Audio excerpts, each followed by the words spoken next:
ideally, we'd like to see the green line and the white line form a 90-degree angle, especially with a shorter club. So she's standing a little upright. You can see the spine is not pointed out towards 1 o'clock at all. Her spine is up, and then she's bending forward at the neck to get that feeling of the forward tilt. We got to get her bending more at the hip joints. So let's watch what happens on the takeaway here. Not a bad takeaway. You can see the lift, though, we saw in the face-on view.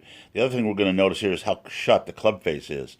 At this point here, the club face should be parallel to the lead arm, so the toe would be more up than it is. She's actually keeping it shut, which, believe it or not, will create the tendency to hit the ball to the right because you're going to try to open it back up as you're coming through to make impact. Let's continue on to the top of the swing. Not in a bad position there, except she's lifted up more and more and more.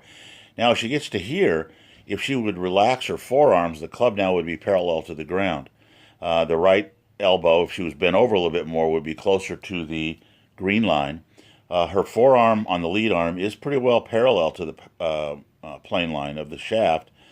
So all we need to do is just get her to relax that club a little bit more, and she's going to be in a good position and stay in that bent over position rather than lifting up out of the shot.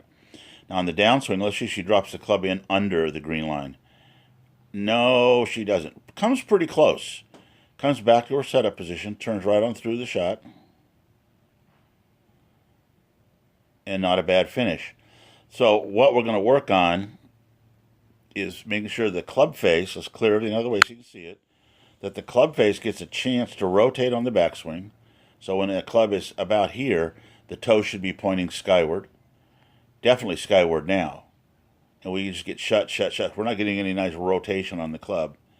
Now the club is outside the hands. At about this point right here, we want to see the club shaft parallel to the trail arm, or back on this line here, creating club lag where the club shaft bisects her back.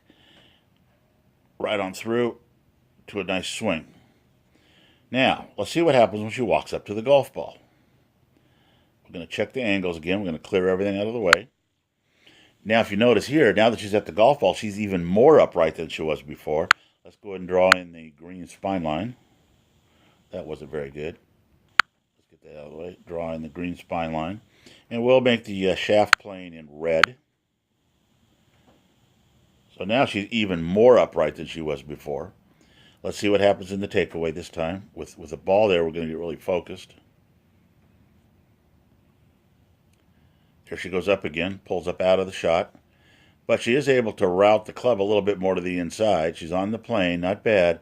But again, you can see there's no lower body rotation at all. As we come into the impact point, we'd like to see both butt pocket patches. And we don't see any here. You can see that she's really pulled up and out. The spine is really up and out of the shot.